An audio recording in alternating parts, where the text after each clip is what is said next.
최근 인권과 민주주의 증진을 우선 과제로 제시한 미국 국무부가 대북 정책의 초점을 북한 주민의 인권 개선에 맞추겠다는 의지를 거듭 강조했습니다. 국무부 대변인실 관계자는 27일 북한 비핵화와 인권 개선의 우선순위에 대한 VOA의 질문에 미국은 인권을 북한 등에 대한 외교 정책의 중심에 두는 데 전념하고 있으며 북한에 대한 전반적인 접근에서 인권을 계속 우선시할 것이라고 밝혔습니다. 북한이 최근 반정부 시위를 탄압한 쿠바 정부를 옹호하고 영국 내 인종차별과 혐오 발언 사례를 지적하면서 북한에 쏠리는 외부의 인권 공세를 차단하려는 속내를 비친 가운데 인권 가치가 미북 관계의 핵심 요소라는 바이든 행정부의 대북 기조를 거듭 확인한 것입니다. 국무부 관계자는 특히 북한 정권에는 반대하더라도 북한인들의 고통을 덜어주기 위해 최선을 다해야 한다며 우리는 북한인들에게 피해를 주지 않는 방식으로 행동을 취하기 위해 노력 중이라고 말했습니다. 아울러 북한이 이를 수용하기를 희망하며 인도적 지원 제공을 목적으로 한 국제적 노력을 계속 지지한다고 밝혀 북한 정권의 통치 방식에 대한 거부감을 분명히 하면서 정권과 주민을 분리해 다루겠다는 접근법을 시사했습니다. 바이든 행정부는 출범 이후 줄곧 인권과 민주주의 증진을 미국 외교의 중심으로 둘 것이라는 점을 강조해왔으며 토니 블링컨 미국 국무장관은 지난 3월 한국 방문 당시 북한 인권 문제를 좌시하지 않을 것이라고 밝혔습니다. And the authoritarian regime in North Korea continues to commit systemic and widespread abuses against its own people. We must stand with people demanding their fundamental rights and freedoms and against those who repress them. 이 같은 바이든 행정부의 인권에 중심을 둔 대북 정책 기조에 대해 빅터차 국제전략문제연구소 CSIS 한국 석좌는 미국이 비핵화 협상에 얼마나 진지한지를 보여주는 신호라면서 인권 침해를 고려할 때 합의의 일부가 될 어떤 경제적 유인책도 인권 개선 없이는 제공될 수 없고 미국 법에도 분명히 그렇게 명시돼 있다고 강조했습니다. 조셉 디트라니 전 육자회담 미국 차석 대표도 인권은 언제나 북한과 관련한 핵심 현안이었다면서 인권의 투명성과 개선 모색은 완전하고 검증 가능한 비핵화 추진과 상호 배타적인 것이 아닌 양립하는 목표라고 지적했습니다. 반면에 수전 손튼 전 국무부 동아시아 태평양 담당 차관보 대행은 북한인들을 돕기 위한 최선의 방안은 비핵화와 한반도 평화체제에 관한 진지하고 지속 가능한 협상을 하는 것이라면서 비핵화 달성과 평화조약 체결을 궁극적인 인권 개선안으로 제시했습니다. 셔먼 부장관과 성킴 대표는 29일 각각 최 차관과 노 본부장과 전화회담을 통해 한반도의 완전한 비핵화와 항구적 평화 정착을 실질적으로 진전시키기 위한 미얀 간 협력 방안에 대해 의견을 교환했다고 한국 외교부가 밝혔습니다. 전화회담에서 한국 측은 특히 남북 간 통신 연락선 복원 이후 지속적인 대북 관여 노력이 중요하다고 강조했으며 미국 측은 연락선 복원을 좋은 진전으로 평가하면서 남북 간 대화와 관여에 대한 미국 정부의 지지 방침을 재확인한 것으로 전해졌습니다. 미얀 양측은 이어 잘 조율된 외교적 노력을 바탕으로 앞으로도 한반도 문제와 관련해 긴밀한 소통을 지속한다는 데 뜻을 같이 하고 지난주 셔먼 부장관의 방한에 이어 미한 고위급 교류를 지속해 나가자는 데 공감했다고 한국 외교부가 밝혔습니다. 미국 하원 외교위원회 공화당 간사인 마이클 맥카울 의원은 27일 VOA에 남북 통신 연락선 복원과 관련해 북한의 합리적인 행동은 항상 조심스러운 낙관론에 근거라면서 중요한 것은 북한 비핵화를 향한 실질적 진전이라고 말했습니다. 그러면서 최근 역사를 보면 김정은 정권은 실질적인 협상보다는 이목을 끌기 위한 적대적 행동을 통해 통신 연락선과 연락사무소를 이용할 가능성이 크다고 지적했습니다. 미국 공화당의 한국계 하원 의원인 영킴 의원도 자신의 사회연결망 서비스에 남북 통신 연락선 복원을 계기로 북한의 비핵화와 북한 주민의 인권 개선을 추진해야 한다면서 70여 년 전 한국인들이 자유를 위해 희생한 것처럼 북한 인권 회복을 위해 나설 때라고 강조했습니다. 또 민주당의 앤디 킴 하원 의원은 VOA에 우리가 한반도의 항구적인 평화를 위해 계속 노력하는 가운데 남북 통신 연락선 복원은 고무적인 조치라고 믿는다고 말했습니다. 미국 국무부는 북한의 망명 희망자들이 겪는 공경에 대해 깊이 우려한다며 중국의 탈북민 강제 북송 조치 중단을 촉구했습니다. 국무부 대변인실 관계자는 28일 유엔 난민협약 70주년을 맞아 중국 내 탈북 난민 상황에 관한 VOA의 논평 요청에 강제 북송된 탈북민들은 통상적으로 고문과 임의적 구금, 직결처형, 강제 낙태, 다른 형태의 성폭력 대상이 된다며 우리는 중국이 1951년 유엔 난민협약과 1967년 난민의정서 고문방지협약의 당사국으로서 국제 의무를 이행할 것을 계속 촉구한다고 밝혔습니다. 토마스 웨아 퀸타나 유엔 북한인권 특별보고관도 28일 VOA의 논평 요청에 중국 정부의 국제 의무 이행을 촉구했습니다.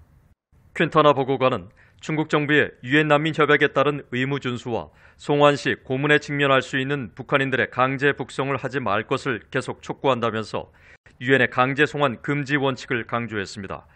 특히 중국과 북한 간 양자 합의는 강제 송환 금지 원칙인 농-루플루망 국제 원칙을 넘어설 수 없으며 중국 정부는 70년 전 세계 모든 인류의 이익을 위해 승인된 유엔 난민 협약을 인정하고 기본적인 책임을 유지하길 희망한다고 밝혔습니다. 국무부와 킨타나 보고관의 이런 입장은 최근 중국 정부가 신종 코로나 바이러스 여파와 북한 지도부의 국경 봉쇄로 보류했던 탈북민 강제 북송을 재개했다는 내용이 일부 언론과 단체들을 통해 알려진 가운데 나왔습니다. 이런 가운데 린다 토마스 그린필드 유엔 주재 미국 대사는 28일 유엔 난민협약 70주년을 맞아 미국 평화연구소가 주최한 대담에서 난민 보호에 대한 미국의 결의는 어느 때보다 강력하다고 강조했습니다. The United States has been the largest recipient of refugee resettlement. We've resettled more than 3.2 million refugees in the United States since about the 1980s, and we continue to be a beacon of hope for those refugees who are seeking asylum in the United States. 필리포 그란디 유엔 난민기구 최고 대표는 이날 성명에서 국제사회가 협약에 명시된 난민 보호의 핵심 원칙을 지킬 필요가 있다며 여기엔 박해를 피해 탈출한 난민이 위해나 위험 속으로 다시 보내지지 않을 권리도 포함된다고 강조했습니다. 유엔 난민 협약은 1951년 모든 사람은 박해를 피해 다른 나라에서 피난처를 구하거나 그것을 누릴 권리를 가진다는 세계인권선언 14조에 근거해 유엔이 채택했으며 1967년 채택한 의정서와 더불어 송환 시 박해를 받을 위험이 있으면 난민으로 보호해야 한다는 강제 송환 금지 원칙을 강조하고 있습니다. 지난 1년 6개월간 신종 코로나 바이러스 방역을 이유로 스스로 국경을 봉쇄했던 북한이 이르면 다음 달 북중 무역을 재개할 것이라는 관측이 나왔습니다. 로이터 통신은 28일 북중 화물열차 서비스를 포함한 양국 간 무역이 이르면 8월 재개될 것으로 예상된다고 소식통을 인용해 보도하면서 당초 4월로 예정됐던 관련 계획이 변이 코로나 바이러스 확산에 대한 우려 때문에 취소됐다고 전했습니다. 일본의 요미우리 신문도 최근 중국 랴오닝성 단둥에서 신의주로 들어가는 철도편으로 식량과 화학비료, 약품이 보내지는 등 북중 무역 재개 가능성이 있다고 전하면서 다만 신종 코로나 바이러스 확산에 대한 북한의 위기감이 뿌리 깊기 때문에 본격적인 무역 재개로 이어질지는 불투명하다고 보도했습니다. 북중 무역의 주요 관문으로 양국 간 무역 재개와 관련해 줄곧 관심이 집중돼 왔던 단둥과 신의주는 실제 올해 초부터 단둥세 간의 통관 검색기가 교체되고 신의주에서 보원, 소독창고 등 방역 관련 시설을 정비 건설하는 모습이 포착돼 교역 재개 준비라는 관측이 잇따랐습니다. VOA도 민간업체의 위성사진을 통해 의주 비행장 인근에 건물 여러 채가 들어서고 공항 안에 철로가 연결된 모습을 확인했습니다. 북한 경제 전문가인 브래들리 뱁슨 전 세계은행 고문은 북한이 지금 같은 고립을 유지할 수 없다는 점을 인식한 것으로 평가하면서 신종 코로나 바이러스 전파 위험을 고려해 단계적인 무역 재개를 시도할 것으로 전망했습니다. So it wouldn't surprise me, particularly in light of their opening to South Korea, to try to open the door with China in some way at the same time. There's a political logic and there's obviously a policy logic to it, but I wouldn't be surprised if they try to open up the border over the next couple of months in a way that's meaningful enough to have some impact. 반면 트로이 스탠거론 한미경제연구소 선임국장은 남북 간 통신연락선 복원이 북한의 외부 관여 신호인지는 신중하게 해석할 필요가 있다며 변이 바이러스 등의 영향으로 북중 무역의 조속한 재개가 이루어질 가능성을 회의적으로 내다봤습니다. I don't think, though, that we should have high expectations for trade in the near future. When we think about the border more holistically, we need to keep in mind that the Delta variant is able to break through into people who are vaccinated. And so there is still a health and safety risk. 스탠거론 선임국장은 그러면서 북한이 식량 등 제재 위반이 아닌 품목들을 더 많이 수입할 수 있지만 하지 않았고 교역을 위해 방역시설을 건설하는 모습을 보였지만 진전이 없었다면서 북한 당국의 국경 봉쇄가 코로나 방역 때문이 아닌 시장 통제 등 다른 이유 때문일 수 있으며 당분간 교역에는 큰 변화는 없을 것이라고 분석했습니다.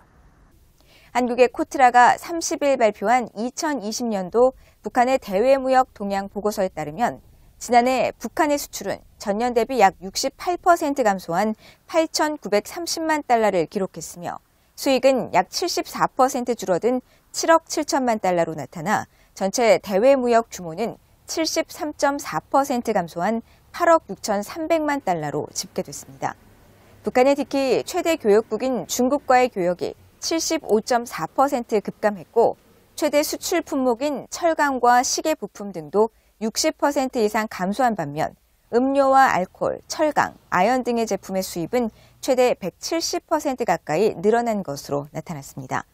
코트라는 북한의 이 같은 대외무역 급감에 대해 지난해 신종 코로나 바이러스에 따른 국경 봉쇄와 국제사회 대북 제재 여파로 대중국 교역이 감소하고 경공업 품목의 교역이 크게 둔화된 것으로 분석했습니다. 안녕하세요. 네, 네, 화이팅입니다.